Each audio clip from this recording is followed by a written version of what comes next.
Hello friends, मैं आपको Anton Chekhov की कहानी लॉटरी का टिकट सुनाने जा रही हूँ, जिसका अनुवाद किया है प्रमिला गुप्ता ने। तो लीजिए सुनते हैं मेरी यानी निधि की आवाज़ में कहानी लॉटरी का एक टिकट। इवान दमित्रिच 1200 रूबल की वार्षिक आय में परिवार का भरण पोषण करने वाला अपने भाग्य से संतुष्ट एक मध्यवर्गीय व्यक्ति था। शाम का खाना खाने के बाद सोफे पर बैठा अखबार पढ़ रहा था। मैं आज का अखबार नहीं देख पाई हूँ, उसकी पत्नी खाने की मेज साफ करते हुए बोली। जरा देखो तो सही, उसमें लॉटरी जीतने वाले टिकटों के नंबर हैं या नहीं। हाँ हैं, इवान ने उत्तर दिया, लेकिन तुम्हारे टिकट की तो तारीख निकल गई है। नहीं, मैंने मंगलवार को टिकट बदलवा लिया था। क्या नंबर है? Series 9499, number 26। ठीक है, देख लूंगा।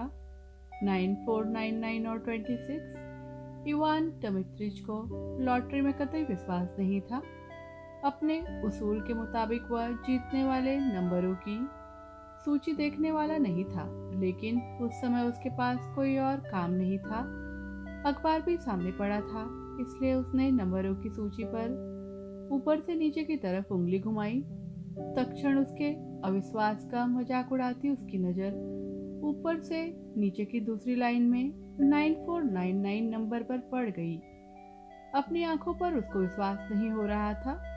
टिकट का नंबर देखे बिना ही उसने अखबार को जल्दी से अपने घुटनों पर टिका लिया।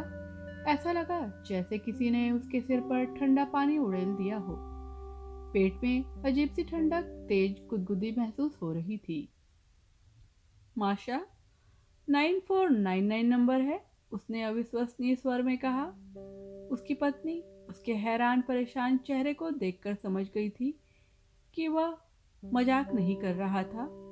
9499, उसने पूछा।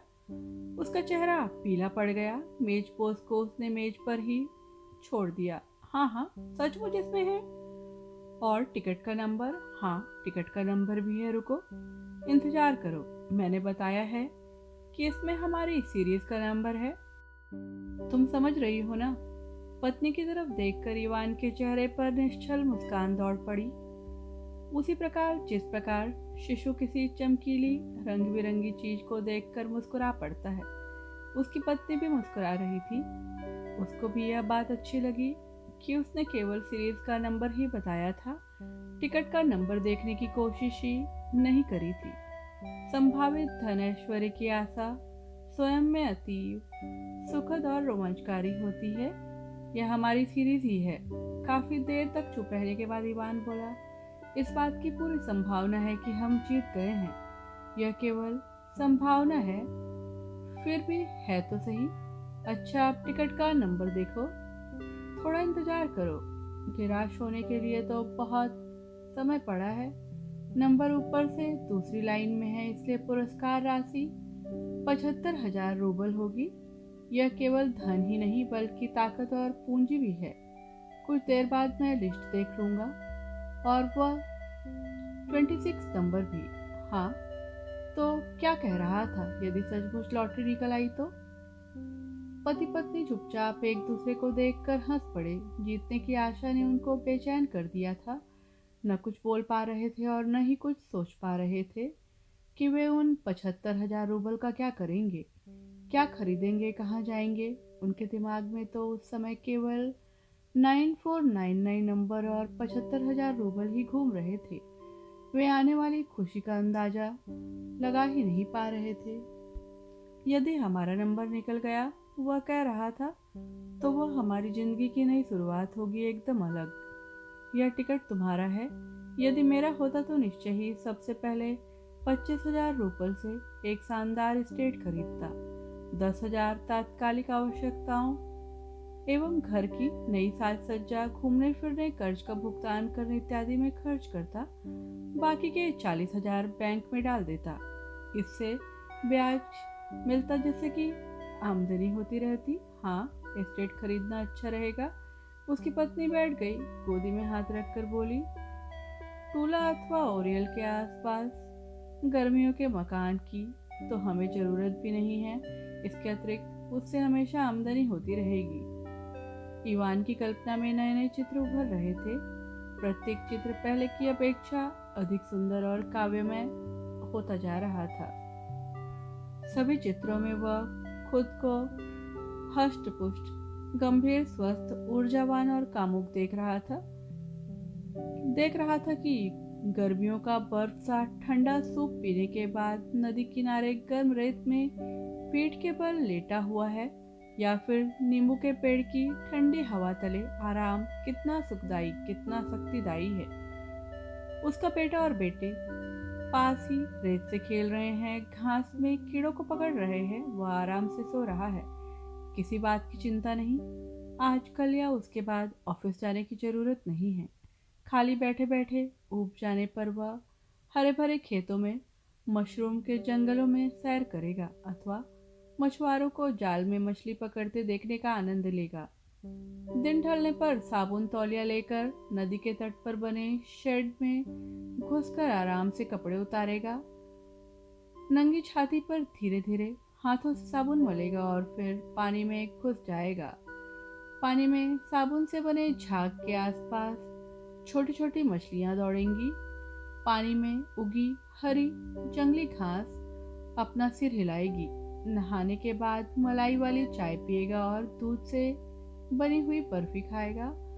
शाम के समय सैर करेगा या फिर पड़ोसियों के साथ गप मारेगा। एक सुंदर बढ़िया सी एस्टेट खरीदना ही ठीक रहेगा, उसकी पत्नी ने कहा। वह अभी कल्पना जगत में विचर रही थी। चेहरे से स्पष्ट था कि मन ही मन वह अपने विचारों पर पुलकित हो रही थी। शरद ऋतु की फुहारें, ठंडी शामों तथा सेंट मार्टिन की गर्मी के बीच इवान दमित्रिच अपने आप को देख रहा था। उस मौसम में तरोताजा रहने के लिए उसको बाग में अथवा नदी के किनारे लंबी सैर करनी पड़ेगी। सैर करने के बाद वह एक बड़ा ग्लास वोदका का पिएगा। नमकीन मशरूम, मसालेदार चटपटा खीरा खाने के बाद वोदका का एक और ग्लास पिएगा। बच्चे किचन गार्डन से हाथों में मिट्टी लगी ताजी सौंधी महक वाली गाजर और मूली लेकर दौड़ते हुए आएंगे। वह सोफे पर पैर पसार कर आराम से लेटा हुआ रंगीन चित्रों वाली मैगजीन के पन्ने उल्टे पलटेगा या फिर उससे मुंह ढांक कर ही झपकी लेगा। सेंट मार्टिन में गर्मी के बाद बरसात का उदास मौसम आ जाता है। दिन भर बारिश होती रहती है। नंगे पेड़ रोते दिखाई देते हैं। हवा नम और बर्फीली हो जाती है। कुत्ते, घोड़े, मुर्गे सभी पशु पक्षी अवसादग्रस्त तथा खिन्न रहते हैं। बाहर सैर के लिए नहीं जा सकते। कोई भी कई कई दिनों तक बाहर नहीं निकल पाता। लाचारी में खिड़की के शीशे से बाहर झांकते हुए कमरे के भीतर ही चहलकदमी करनी पड़ती है। सोचना बंद करके इवान ने अपनी पत्नी की तरफ देखा और पूछा, माशा, क्या तुम जानती हो कि मैं विदेश यात्रा करना चाहता हूँ? सोचने का क्रम फिर शुरू हो गया। शरद ऋतु के अंत में दक्षिणी फ्रांस, इटली, भारत की यात्रा बढ़िया रहेगी। मैं भी विदेश जाना चाहती हूँ, उसकी पत्नी ने कहा, लेकिन टिकट का नंबर तो देख लो। थोड़ा इंतजार और करो। वह कमरे में चक्कर काटता रहा, सोचता रहा। यदि वास्तव में उसकी पत्नी भी विदेश गई तो क्या होगा? अकेले या फिर किसी खुशमिजाज, निश्चिंत वर्तमान में जीने वाली औरत के साथ यात्रा करने में ही वास्तविक आनंद है, न कि ऐसी औरत के साथ जो पूरी यात्रा में अपने बच्चों के बारे में सोच कर बातें करती रहे, एक एक दमड़ी के लिए आहें भरती और निराशा में कांपती रहे। इवान कल्पना कर रहा था, ट्रेन में उसकी पत्नी ने ढेरों पार्सल, टोकरियां और बैग उठा रखे हैं। किसी बात से परेशान होकर शिकायत कर रही है। ट्रेन में बैठने के कारण उसके सिर में दर्द हो रहा है। बहुत ज़्यादा धन खर्च हो गया है। हर स्टेशन पर उतरकर उबला पानी, डबल रोटी, मक्खन लाने के लिए दौड़ना पड़ रहा है। महंगा होने के कारण वह कभी पूरा डिनर नहीं करेगी। वह मुझसे पाई पाई का हिसाब लेगी। उसने पत्नी की तरफ देखते हुए सोचा, लॉटरी का टिकट उसका है, मेरा नहीं। उसकी विदेश जाने की बात में क्या तुक है? वह बाहर जाकर क्या करेगी? खुद भी होटल के कमरे में बंद रहेगी और मुझे भी अपनी नज़रों के सामने से ओझल होने नहीं देगी। मुझे मालूम है। जिंदगी में पहली बार उसके दिमाग में यह बात आई थी कि उसकी पत्नी अधेड़ और नीरस हो गई थी। उसके पूरे शरीर से खाना बनाने की गंध आती थी। जवानी में कितनी मादक और सुंदर थी।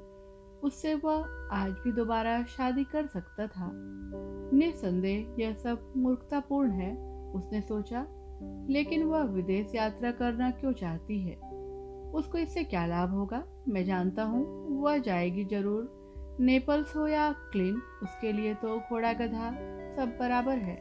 पूरी यात्रा में कांटे की तरह चुभती रहेगी। मैं उस पर आश्रित रहूंगा।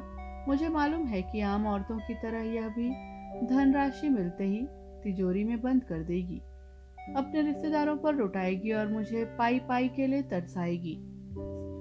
इवान अपनी पत्नी के रिश्तेदारों के बारे में सोचने लगा। लॉटरी निकलने की खबर मिलते ही इसके दुष्ट भाई बहन, अंकल आंटी भागते हुए आ जाएंगे। हमारे सामने चिकनी चुपड़ी दिखावटी मुस्कुराहट के साथ भिखारियों की तरह गिड़गिड़ाने लगेंगे। नीच घिनौने। कुछ देर पर और अधिक मांगेंगे। इनकार करने पर चीखेंगे, गालियां देंगे और हर तरह की बद्दुआएं देंगे। इवान दमित्रिच को अपने रिश्तेदारों का भी ध्यान आया। पहले वह उनको निष्पक्ष रूप से देखता था, लेकिन अब वे भी उसे घिनौने और मक्कार दिखाई दे रहे थे। सब के सब रेंगने वाले कीड़े हैं, उसने सोचा, और वे उसे बड़े घिनौने लगे। उनके प्रति उसके मन में भी क्रोधाग्नि भड़क उठी। ईर्ष्यापूर्वक सोच रहा था, धन दौलत के बारे में यह कुछ नहीं जानती, तभी तो इतनी कंजूस है। बहुत हुआ तो मेरे हाथ में भी 100 रूपल थमा देगी, बाकी सब ताले में बंद कर देगी।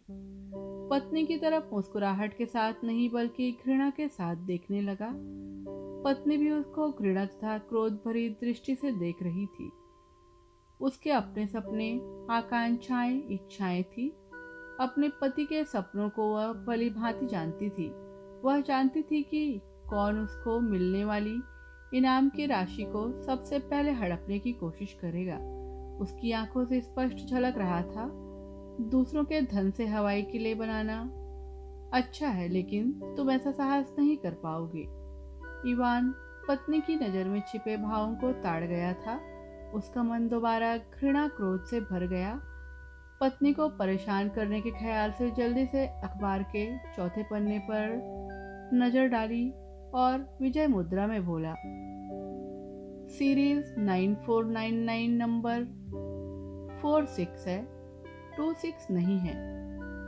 घृणा, आशा एक ही क्षण में लुप्त हो गई। इवान और उसकी पत्नी को कमरा छोटा और अंधकारपूर्ण दिखाई देने लगा। शाम को खाया हुआ खाना हजम नहीं हुआ था। पेट भारी हो रहा था। शाम लंबी और उदास हो गई थी। इवान दमित्रिच का मूड अब खराब हो गया था। गुस्से में बोला, इस शैतान का क्या मतलब? हर जगह पैरों के नीचे कागज की कतरने, रोटी के टुकड़े और छिलके आ रहे हैं। लगता है कमरों की कभी सफाई ही नहीं होती है। मजबूर होकर बाहर ही जाना पड़ेगा। इस नरक यातना से हमेशा के लिए मुक्ति क्यों नहीं मिल जाती? बाहर जाकर एस्पन पेड़ से लटक कर जान दे दूंगा। दोस्तों, आप सुन रहे थे एंटोन चेखव की कहानी लॉटरी का टिकट, जिसका अनुवाद किया था प्रमिला गुप्ता ने। Friends, thank you for listening to my channel stories. Please do like and subscribe my channel. Thank you.